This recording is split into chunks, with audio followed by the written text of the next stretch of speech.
1980, I was playing golf on a Saturday morning in Castleberry, Florida, and we were waiting on a slow foursome. I saw a garage sale sign in the guy's backyard, and I walked in his garage, and this was sitting in the back of the garage with a cardboard $1,500 for sale sign on it.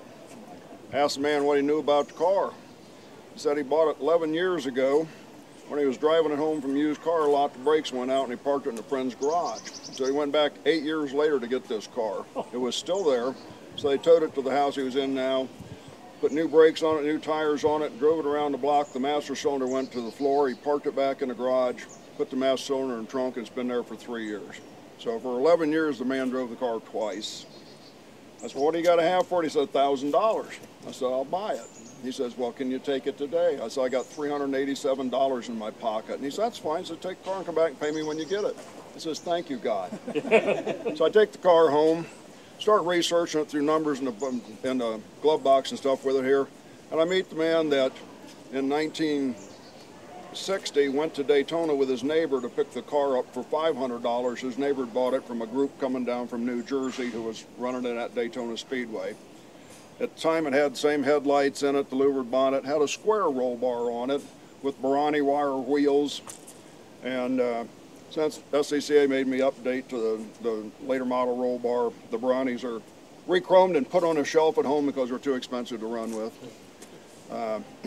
87, 88, and 89, we vintage raced it, ran up here at Road Atlanta a lot with it.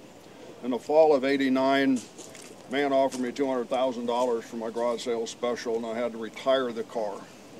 But fortunately, I knew where there was a Greenwood Corvette, and I went to Greenwood, bought the car, and we vintage raced that, and then went on to IMSA racing. Meanwhile, this car, we drove it, showed it. This is the paint that was on it in 89 when it came off the racetrack here in Road Atlanta. We maintain it. We do rallies with it. We do slaloms with it. We were North American slalom champion, SPL class. Johanna was 5th last year. I was 3rd last year in the SPL class with it. We went to the Challenge Championship in Ohio. We did the 200-mile rally back and forth down to Dayton in the car with no topper wipers. Then we did the slalom up there with it, and Johanna placed 1st in it. Yes. I was 2nd. She beat me up there. She gets the 1st place trophy.